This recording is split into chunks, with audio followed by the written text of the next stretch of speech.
ఆయన సుమారు 2 గంటలు గడిపారండి ఆ రోజు. అన్నీ కూలంకషంగా చూసి ఒక్కొక్కటి చాలా జాగ్రత్తగా ఒక్కొక్కటి ఫాలో అయ్యి ఆయన చివరికి ఎంత టెంప్ట్ అయిపోయారంటే నా దగ్గర ఒక తెల్ల కాగితం తీసుకుని, ఆ తెల్ల కాగితం నా దగ్గర ఉందండి, అది ఆర్ట్ వర్క్.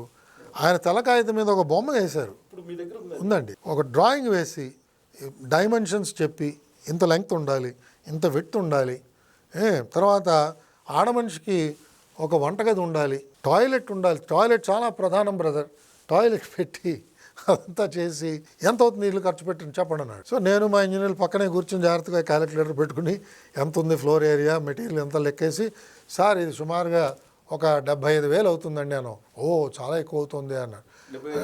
అంటే ఆ రోజుల్లో అని చెప్తే మరి ఎలాగ బ్రదర్ అన్నారు. సో దాని గురించి మాట్లాడి అప్పుడు ఆయన అన్నారండి ఒక స్టేట్మెంట్, నేను జ్ఞాపకం పెట్టుకున్నా.